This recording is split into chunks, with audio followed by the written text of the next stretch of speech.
¿Vamos ya? Bien. Buenos días. Gracias por acompañarnos a la rueda de prensa posterior al Consejo de Gobierno. Me acompaña hoy la consejera de Agricultura, Ganadería y Desarrollo Sostenible, que también les informará de asuntos de su competencia.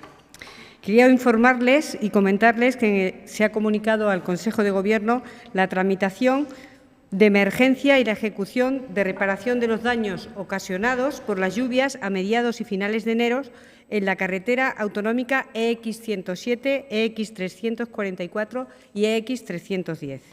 Los trabajos ya se han adjudicado y la dirección de los mismos se realiza con medios personales propios de la Dirección General de Infraestructuras Viarias, con un presupuesto de 115.329 euros. En la carretera EX107 de Badajoz a Portugal por Villanueva del Fresno se está actuando entre los puntos kilométricos 3,5 y 5,5. En la EX334 de Villafranca de los Barros a Palomas se trabaja en el punto kilométrico 16,8, mientras que en la EX310 de Badajoz a Valverde de Leganés los trabajos se realizarán en los puntos 4,5 y 6,5. Quiero destacar la rapidez en la tramitación de este expediente, ya que se ha resuelto en apenas un mes ante el peligro para la seguridad vial que representan el estado de estas vías y estas lluvias. También les quiero comentar que, por mi parte, he dado cuenta al Consejo de Gobierno sobre el plan diseñado por la Consejería de Cultura, Turismo, Jóvenes y Deporte para invertir 30 millones de euros en fondos europeos que corrían el riesgo de perderse, bien porque no eran proyectos viables o bien porque los plazos establecidos para lo mismo eran inasumibles. Estos fondos corresponden a las denominadas acciones de cohesión entre destinos, las ACD, y proceden del Plan de Recuperación, Transformación y Resiliencia. Al poco tiempo de llegar a la Junta de Extremadura, nos encontramos esos 30 millones de euros sin ejecutar, correspondientes a los años 21, 22 y 23. Tras analizar las acciones previstas por el anterior Gobierno regional, el equipo técnico de la Dirección General de Turismo estableció que algunas eran de imposible cumplimiento, debido al elevado volumen de procedimientos administrativos requeridos, que esto impediría cumplir con los plazos y devolveríamos los fondos. Además, se determinó que otras acciones eran inviables, bien porque estaban planificadas en terrenos o infraestructuras que no son propiedad de la Junta de Extremadura, o por tratarse de terrenos protegidos. Para aprovechar todos los recursos a los que teníamos acceso, hemos dado el primer paso, que ha sido establecer una nueva planificación realista y viable, tanto desde el punto de vista administrativo como del técnico. Les pongo un ejemplo de algunas de las actuaciones que hemos reestructurado, como es la mejora de los equipamientos de los caminos naturales, las vías verdes, mediante la creación de zonas de sombra, revegetación con plantas autóctonas y zonas de descanso, para el cual había prevista una dotación insuficiente, 225.000 euros. Tras la modificación de las actuaciones, invertiremos 2.820.000 euros. Extremadura es una de las 4 regiones españolas cuyo atractivo turístico más puede verse perjudicado por el aumento de la temperatura. Expertos de la Comisión Europea barajan que una subida de entre 3 y 4 grados en la temperatura puede llevarnos a perder el 2% de nuestros visitantes, en este momento unas 50.000 pernoctaciones. Este es un riesgo que Extremadura no se puede permitir y por eso trabajamos para poner a disposición del viajero refugios climáticos para escapar del calor. En la misma línea de actuación anterior, aumentamos en 350.000 euros la dotación para la creación de refugios climáticos, de sombras y zonas de descanso en las zonas de turismo azul de Extremadura, pasando de 500.000 euros a 850.000 euros. Tras realizar un estudio en las zonas de baño de la región, consideramos necesario dotar a esta actuación de una mayor cuantía económica para dotar a los espacios de esta estructura necesaria para que los turistas puedan permanecer más tiempo en el agua. Por otro lado, hemos aumentado 1.450.000 a 2.950.000 la inversión destinada al plan de digitalización, con el que se prevé la creación de una plataforma tecnológica desde la que se trabajará para mejorar la inteligencia turística con la que facilitar toma de decisiones en el sector.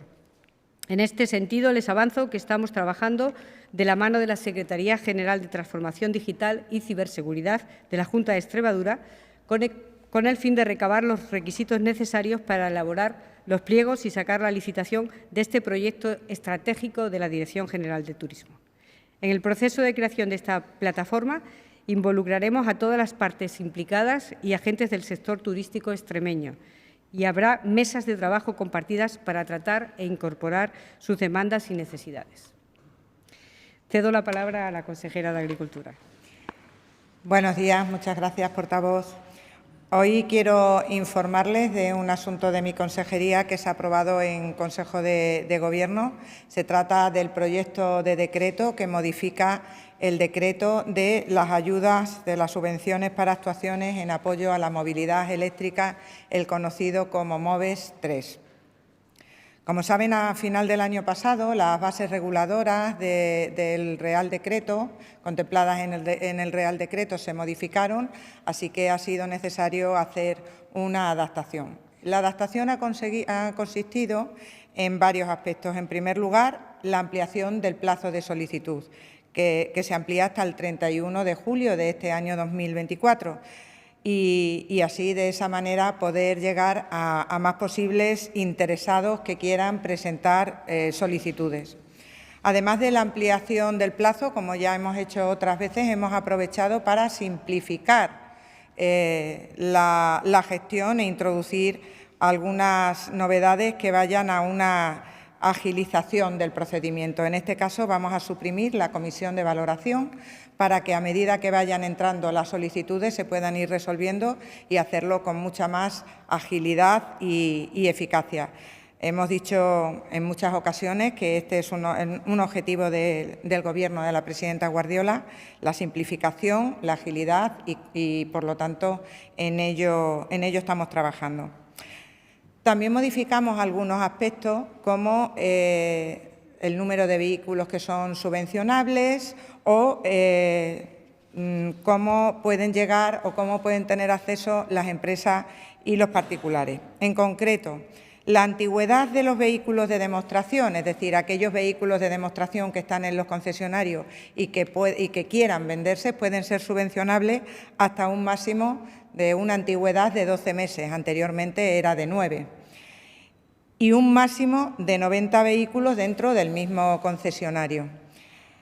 Antes había 50, es decir, hemos subido las ratios. Además, también se admiten como subvencionables aquellos vehículos seminuevos que quieran comprar, tanto particulares como empresas, con un máximo de 250 vehículos por destinatario, algo que antes no existía.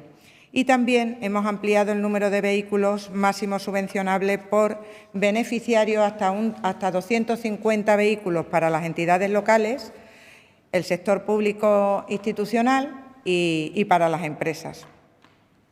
Y otra de las novedades en esta modificación, en este decreto que modifica las bases reguladoras del MOVES 3, y creo que es muy importante, es el que suprimimos el requisito de matriculación en la Comunidad Autónoma de Extremadura.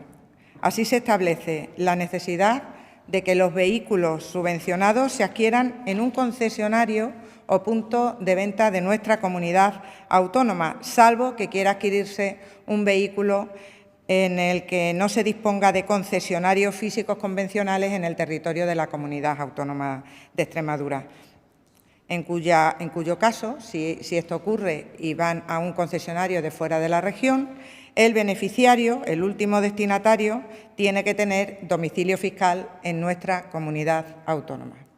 Estos son algunos de los principales cambios de estas bases reguladoras.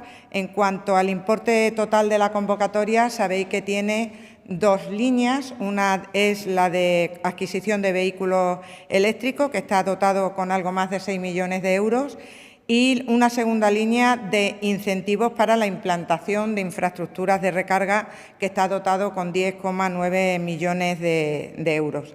Una vez que está aprobada esta modificación, nuestro objetivo es ser más ágiles para llegar a todas a toda esa expectación que tengan esta ampliación de plazo. Ya lo hemos mencionado en muchas ocasiones que a nuestra llegada al Gobierno de la Junta de Extremadura nos hemos encontrado más de 11.000 expedientes sin tramitar de diversas ayudas en los que no se habían hecho prácticamente nada. Con lo cual había solicitantes, personas, familias, empresas esperando y quiero dejar hoy claro que estamos trabajando de forma muy intensa para solventar esta situación. Actualmente estamos ya trabajando con más de 3.000 expedientes de esos 11.000 y lo que queremos es cuanto antes poder resolverlos. Y esto es todo y estoy a su disposición para cualquier pregunta. ¿Alguna pregunta?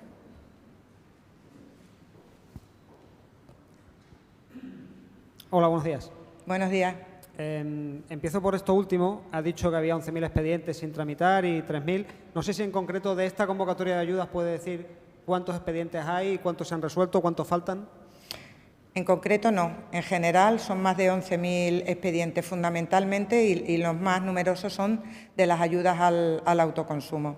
Pero sí que había muchos expedientes que estaban parados, entre otras cosas, porque los solicitantes querían comprar vehículos, una cierta marca de vehículos que no tenía concesionario y se veían pues imposibilitados a percibir estas ayudas. Así que creo que con esta modificación damos solución a este problema, siempre y cuando, vuelvo a repetir, no exista en concesionario en la comunidad autónoma. Bien, y para la consejera y portavoz, ha comentado un poco el que se cambia el destino de estos fondos. Yo quería saber en qué no se va a gastar, en qué estaba previsto que se iba a gastar y ahora se cambia el destino. Sí, bueno, sobre todo lo que hemos hecho para que el Ministerio nos dejara hacerlo, porque esto tiene que revisarlo el Ministerio, ha sido dos cosas. Por un lado, yo les decía que había algunas actuaciones que estaban en elementos que no eran ni propiedad siquiera de la Junta de Extremadura. Entonces buscamos un elemento similar para no distorsionar mucho cuál fue la primera intención. Tanto hemos buscado que vuelvan al mismo lugar geográfico donde estaban planteados, como hemos mejorado que quizás pues las razones que les llevaron a decidir ese cuadro de actuaciones pues no estaba muy detallado y nosotros lo que hemos tratado de hacer es que sean en la misma línea de lo que se había dicho anteriormente, pero reubicándolos evidentemente en espacio y dotándolos de mayor, si se han fijado, de mayor dotación económica porque no eran suficientes para abarcar todo lo que suponía. Escasamente habrá una o dos cosas que se hayan eliminado por completo, pero porque no teníamos ninguna potestad para hacerlo. Sí, buenas tardes. A la consejera portavoz me gustaría saber, respecto a la plataforma tecnológica en materia de turismo, sí, si hay algún calendario, si hay alguna fecha en la que la región podría contar con esta plataforma que está muy demandada además por el sector en la región. Sí, iniciamos ahora las conversaciones también con todo el sector público y privado para que todos estén incluidos en ellas, pero yo estimo y desearía que estuviera como muy tarde a mediados del año que viene completa, pero la iremos haciendo por fases para que vayamos pudiendo trabajar con ella a medida que se vayan resolviendo problemas. ¿Nada más? Sí. Sí. No te había visto. Buenos días. Buenos días. Quería preguntarle a la consejera portavoz, Renfe ha anunciado billetes a 25 euros en Galicia, los rebajan de precio, para comunicar Madrid y Galicia para compensar los retrasos que ha habido con el tren en Galicia. ¿Cómo le parece esto a Extremadura y si para nuestra región, donde suele pasar también lo mismo, se reclama algo parecido? Bueno, nosotros en esto siempre estamos perdiendo, ya lo saben, y necesitamos que haya muchísima más fuerza y más interés y más mirada hacia nuestra tierra para solucionar un problema básico del ser humano cuando está en un territorio, que es la movilidad para los que vivimos y la movilidad para el que viene. Cualquier iniciativa de ADIS y del Gobierno, más las que nosotros proponemos, siempre son bienvenidas. Reivindicaremos todo como estamos haciendo para poder ser capaces de tener alguna alternativa más y mejor. Y a la consejera de Agricultura quería hacerle transmitirle dos cuestiones. La primera, la comunidad de regantes de Tierra de Barros. Ayer comparecía tras reunirse con José Luis Quintana, con el delegado del Gobierno, reclaman financiación para el proyecto. Dice que la Junta ha llegado el momento de que ponga dinero sobre la mesa. ¿Qué tiene que decir a ese respecto? La Junta de Extremadura también hoy, la comunidad de regantes era entrevistada en Canal Extremadura, su técnico, e insistían en la misma idea. El proyecto no puede esperar más, piden dinero sobre la mesa para iniciar el proyecto. Desde la Junta de Extremadura coinciden en que hay que poner dinero, pero ¿cómo ven esa financiación? ¿Es posible ponerla desde Extremadura y se haría en solitario o se reclama dinero también al Ministerio? Bueno, la presidenta Guardiola ha quedado muy claro que este es un proyecto prioritario para Extremadura. Ha quedado muy claro que hemos luchado y estamos luchando porque se puedan financiar por los fondos europeos. Y ha dejado muy claro que, en caso contrario, se trabajará con la comunidad de regantes mano a mano, y así se le trasladó a ellos, para que este regadío pueda llegar a la realidad. Encontrar otra financiación, hacer un proyecto de otra forma. Es decir, esto todo se le ha trasladado a la comunidad de regantes y se ha trasladado que se va a realizar de su mano, como no podía ser de otra forma, porque son los más interesados. He leído que el Gobierno de España parece que tiene mucho interés. ¿Dónde está el interés por el regadío Tierra de Barro del Gobierno de España, cuando el Ministerio de Agricultura no pone ni un euro en este proyecto, a pesar de que lo ha declarado de interés nacional? ¿Y dónde está el interés del Gobierno de España cuando la ministra de Transición Ecológica no atiende el requerimiento de Bruselas, incluyendo en el Plan Hidrológico de Cuenca el impacto que tendría este regadío sobre el Guadiana? Ninguna de las dos cosas se ha hecho. ¿Dónde está ese interés? Lo que sí tiene interés y quien tiene interés y quien sí da certidumbre a los regantes es el Gobierno de la Junta de Extremadura, que la propia presidenta se ha reunido con ellos, con los regantes, para darle tranquilidad y certidumbre. Ellos sí que han entendido nuestra posición, y entiendo que, bueno, en fin, el Gobierno de España ahora podrá decir lo que quiera, pero nunca ha mostrado su apoyo a este regadío en ningún momento. Una última cuestión, y cedo el micrófono. Ayer hubo una reunión aquí en Presidencia con las organizaciones agrarias. Trasladaron varias peticiones que hicieron, después de la reunión, hicieron públicas desde el Gobierno extremeño. ¿Cómo se reciben esas propuestas? Y bueno, ¿qué se puede hacer al respecto? ¿Qué propone la Junta de Extremadura de esas demandas? Bueno, las organizaciones agrarias pidieron a la presidenta Guardiola el apoyo ante el Gobierno de España para modificar la política agrícola común, para hacer que el Pacto Verde se paralice, más que se paralice, que no incida negativamente en la rentabilidad de las explotaciones agrícolas y ganaderas. Sabéis que de ese Pacto Verde es de donde derivan todas las exigencias ambientales que ahora ellos están criticando en la calle. Pusieron de manifiesto también su apoyo, pidieron su apoyo, para que no se llevara a efecto, no se aprobara la ley de la naturaleza, de recuperación de la naturaleza, restauración de la naturaleza. Sabéis que se ha aprobado en el Parlamento con los votos de los eurodiputados socialistas, incluidos los extremeños, justo cuando estaban en la calle los agricultores clamando por la rentabilidad de sus explotaciones, y esto también va a tener, entendemos, una incidencia negativa. Y también, por supuesto, pusieron encima de la mesa cuestiones que entendía que podíamos llevar a cabo desde la Consejería de Agricultura. La Consejería de Agricultura ya puso de manifiesto en esta reunión que estamos trabajando en muchas líneas, y así se les dio traslado. Es decir, hay que actuar, porque los agricultores están en la calle clamando porque no pueden más, y era una situación de la que ya veníamos avisando desde hace muchísimo tiempo. Buenos días. Para la portavoz de la Junta, quería saber si hay alguna novedad en el caso de las mascarillas, si se sabe la procedencia, el por qué estaban ahí, alguna novedad de la Guardia Civil. Pues no, como saben, nosotros lo único que hemos hecho es ponernos en manos de la Guardia Civil para que ellos actúen en consecuencia, y no tenemos todavía ninguna respuesta al respecto. Muchas gracias. Gracias a todos, que tengan buen día.